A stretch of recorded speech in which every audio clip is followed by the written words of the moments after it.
ಇದು ನನ್ನ ಕೆಲಸ, ನನ್ನ ಧರ್ಮದ ಕೆಲಸ, ನನ್ನ ದೇವರ ಕೆಲಸ, ನನ್ನ ರಾಷ್ಟ್ರದ ಕೆಲಸ. ನರೇಂದ್ರ ಮೋದಿಯವರೇ ಮತ್ತೊಮ್ಮೆ ಪ್ರಧಾನಮಂತ್ರಿ ಆದರೆ ಭಾರತ ಉಳಿಲಿಕ್ಕೆ ಸಾಧ್ಯತೆ. ಕಾಂಗ್ರೆಸ್ ಏನಾರೇ ಬಂದರೆ ದೇಶ ನಾವು ಒಂದು ಮಾಡಿದ್ದೀವಿ. ಆರ್ಟಿಕಲ್ 370 ತೆಗೆದು ಏನಾರು ಒಂದರ ಗಲಾಟೆ ಇದೆಯಾ? ಅಲ್ಲಿ ಪಾಕ್ ಆಕ್ಯುಪೈಡ್ ಕಾಶ್ಮೀರ ಜನ ಹೇಳಕತ್ತಾರೆ, ಪಾಕಿಸ್ತಾನದ ಜನ ಹೇಳಕತ್ತಾರೆ हमको नरेंद्र मोदी जैसा प्रधानमंत्री चाहिए, ये हरामखोर शरीफ नहीं चाहिए, ये हरामखोर भुट्टो नहीं चाहिए. ಅಲ್ಲಿ ಹೇಳ್ತಾರೆ, ಇಲ್ಲಿ ಹರಾಮ್ಖೋರ್ಗಳು हमको पाकिस्तान चाहिए.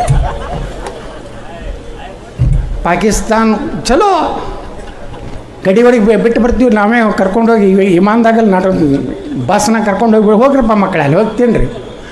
ಈ ರೀತಿ ಒಂದು ಸಂದರ್ಭದಲ್ಲಿ ಬಂಧುಗಳು, ಇವತ್ತು ಈ ಒಂದು ಜಿಲ್ಲೆಗೆ ನಮಗೆ ಬರುವಂಥ ಅವಕಾಶ ಕೊಟ್ಟ ನಮ್ಮ ಪಕ್ಷದ ಎಲ್ಲ ಹಿರಿಯ ಮುಖಂಡರಿಗೆ ತಮಗೆ ವಂದಿಸಿ, ನಾಳೆ ಚುನಾವಣೆ ದಿನಾಂಕ 26 ಮುಂಜಾನೆ 7 ಗಂಟೆಗೆ ಎಲ್ಲರೂ ನೀವು ಜಳಕ ಮಾಡ್ತಿರೋ ಬಿಡ್ತಿರೋ ಏನು ಮಾಡ್ತಿರೋ ಗೊತ್ತಿಲ್ಲ. ನೀವು ವಾಕಿಂಗ್ ಎಲ್ಲಿ ಹೋಗ್ಬೇಕಂದ್ರೆ ಪೋಲಿಂಗ್ ಬೂತ್ ಕಡೆ ಹೋಗ್ಬೇಕು.